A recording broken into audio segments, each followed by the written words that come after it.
So I think we have to look at, what art can do, number one, change the face of the conversation the country has.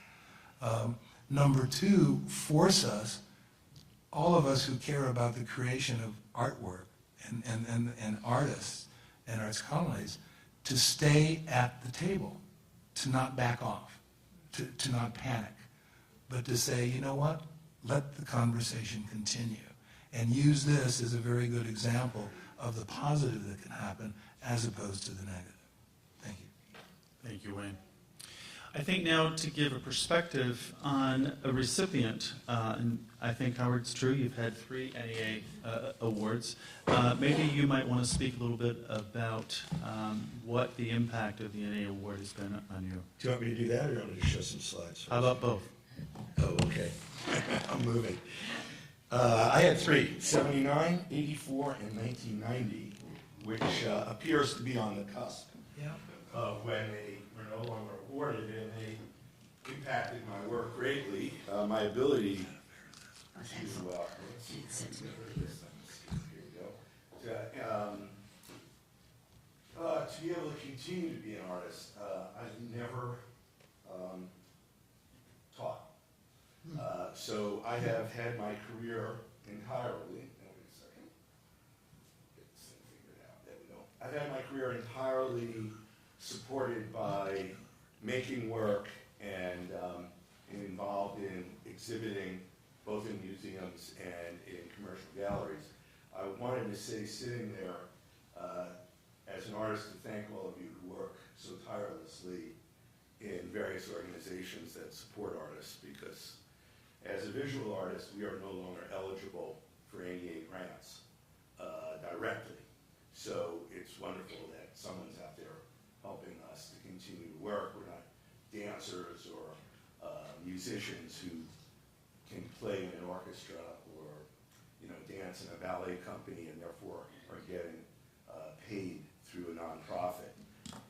The other thing I wanted to mention is I've got 3 Rhode Island State Council on the Arts grants, which I think still exists, right, man? Yeah. And I also believe that it was Claiborne Pell, who was a Rhode Island senator who introduced the legislation for the NEA, and Oscar Eustace, who was the director of Trinity Rep, instituted the Pell Awards for both regional, local, and national artists in 1997 as a direct result of the canceling of the individual awards to artists. So we want to thank Oscar and Trinity for continuing that program. And then Hunter thought you might not know my work, so I'll try to do this kind of quickly. I just show some museum shots because it gives you a pretty good idea of the range. Now, if you call it a column, then it's not a lingam, and it isn't vertical in the same way that might get me in controversy. I think actually the piece of double bands caused some trouble at the time at Brown University.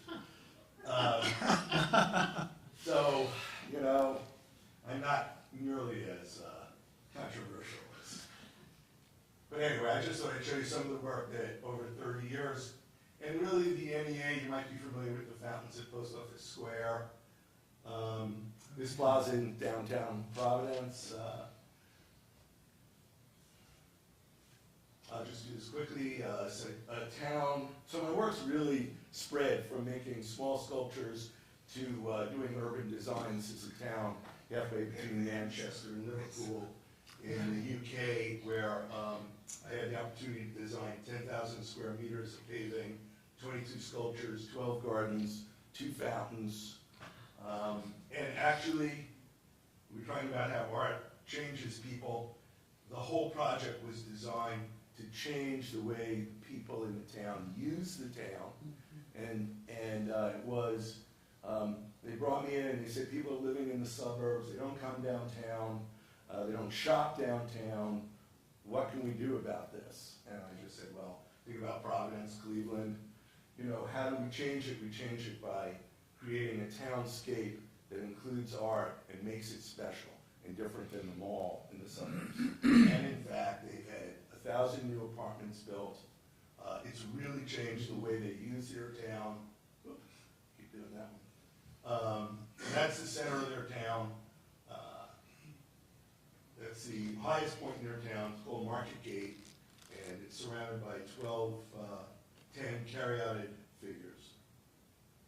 Target Plaza in Minneapolis. So my whole career has really moved from not only making individual sculptures, but actually creating urban landscapes that bring art into the public, out of the museum, out of the commercial gallery, and bring it into someone's everyday life.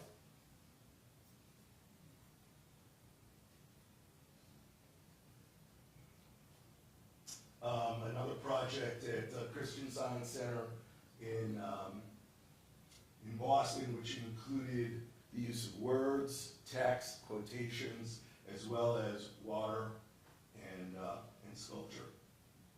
And I continue to make my somewhat phallic sculptures in my studio every day, as well as doing installations and commissions, both in the public and in the private. So I think that's that. Then I can come back over there if I can escape. I guess not. Let me end on that.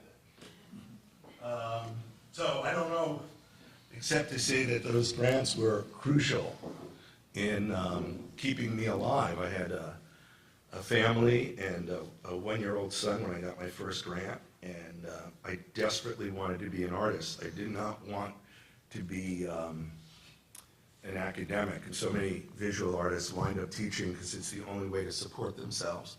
And I just desperately wanted to make art. I wanted to make things. I was already 30 years old. I came to graduate school fairly late, and if it wasn't for those grants, something else would have happened, and probably not the great career I've been able to build. So I don't know what that. The culture wars definitely are another subject, which obviously we fight every day, especially if the Tea Party gets in. Then we're really going to be in trouble as artists. If you remember, the stimulus was not to include any money going to racetracks, casinos, or the arts, if I remember correctly. So. Great. Thank you, Howard. Barbara. Great. I can't resist, because you started in Winston-Salem, asking if anyone's been to Winston-Salem recently. There's a really big bank in Winston-Salem, which I think is probably the most phallic bank in the United States and possibly the world. But Wachovia built a bank that does this. There's just no escaping it. So there's some great irony there that you should check out sometime. My connection to artist communities goes back to when arts service organizations, presenters, and colonies, then called colonies, not communities, were all a part of one panel at the NEA. And so I had the privilege of getting to know artist communities through my work on that panel and visiting a lot of communities at that time. Actually, there weren't so many identified communities at that time, but it was the one point in my professional career that I actually connected to my husband, because I was asked to go do site visits and to kind of assess the physical qualities of the colonies, and I was pretty unprepared for that. So I said to him, he's a civil engineer, come along, look around, and find really gentle ways to talk about things which might need a little attention. We don't want it, if anything, to sound so bad that we couldn't invest in it, but we just need to know a little bit. So it was great. We actually toured together for a while. It was the only gig I've ever done with him. So anyway, I do come from only Western Massachusetts, really, but I work with Americans for the Arts, and Americans for the Arts has invested in trying to build infrastructure for arts advocacy in this country, really, and I would agree with Wayne that it took some of its fuel. We have taken some of the fuel of people coming together in response to what happened at the NEA as a launching place. And so we actively work to organize the Arts Advocacy Day, but that's the very public tip of the iceberg. We're still in Arts and Humanities Month, but really the work is that we have policy people and advocates who are making connections, relationships, partnerships every day, and trying to build coalitions among arts organizations. So the advocacy work is not my work every day, but I had a pretty direct pipeline to talk with them. So 3 questions, I think, I'm going to try to address. One, what's the possibility at the national level for a conversation about bringing back some form of fellowship to the National Endowment for the Arts itself? But I also think we have to look at what's happened, and I was so glad that Wayne raised that perhaps some positive things happened, and a good deal has happened in our field on both the public and private side. So I just want to quickly review that.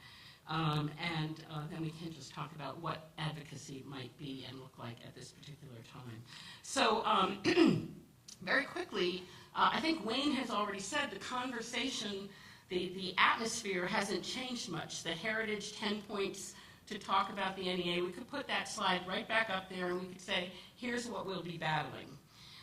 So if I didn't want to be, I don't really want to be quoted, but, should we propose legislation? We've got Rocco, he's really excited, he's ready to do this, and, the answer to that would be it'll be dead in the water, but more importantly, there'd be a lot of collateral damage. And so it's not necessarily that we're ready to propose that again, and yet it's really the time for action in the arts and artist community, and so I want both messages to go there. Since the NEA lost its funding, it's important to know that on the public side, and Wayne, you may be able to help a little bit, but 37 states still offer fellowships for artists. They range in size from $3,000 to $13,000. They're not $30,000, $50,000 fellowships, but they're really important small money recognition and accomplish the same work that fellowships do. And the fact that they have been retained at the state level is a part of our positive picture to look forward on. They've been going strong. NASA, the National Assembly of State Arts Agencies, has been tracking, and you can find a full report on their website with some great statistics in it. In 2007, about $3 million went out through state arts agencies. It amounted to, at one time in 1998, it was about 1.5% of all of the grants that state arts agencies were making.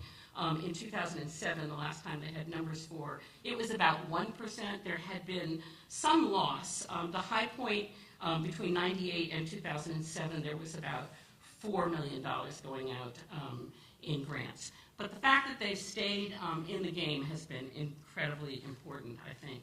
And amongst those, they're moving through every art form. And so, again, visual and so on.